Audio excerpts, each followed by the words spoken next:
আসসালামু আলাইকুম। আমি রিফাত রশিদ, বৈষম্যবিরোধী ছাত্র আন্দোলনের পক্ষ থেকে একটি জরুরি ঘোষণার জন্য আপনাদের সামনে আসা।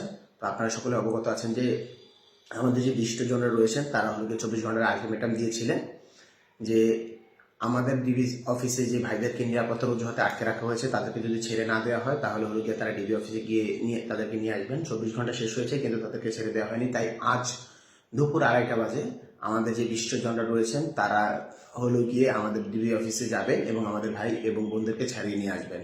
তো আমি ঢাকা সহ আশেপাশে যারা রয়েছেন সকলকে উন্মুক্ত আহ্বান করতে চাই, আমাদের বিশিষ্টজনের নেতৃত্বে আপনারা তাদের সাথে যোগদান করুন, সামিল হন এবং আমাদের ভাইয়েরা যারা, আমাদের বোনেরা যারা হলো গিয়ে ডিবি অফিসে আটকে আছেন তাদেরকে ছাড়িয়ে নিয়ে আসুন।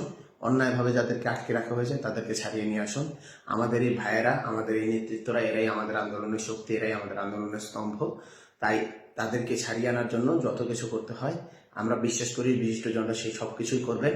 আমরা তাদের পেছনে থেকে আমরা তাদেরকে হলো শক্তি যোগাবো, আমরা তাদেরকে ভরসা যোগাবো এবং তাদের নেতৃত্বে, তাদের ছায়াতলে তাদেরকে স্তম্ভের জায়গায় রেখে আমরা আমাদের ভাইদেরকে আজকে ছাড়িয়ে আনতে পারবো বলে আমরা বিশ্বাস করি এবং আমরা অবশ্যই অবশ্যই অবশ্যই আমাদের ভাইদেরকে আজকেই ছাড়িয়ে নিয়ে আসবো।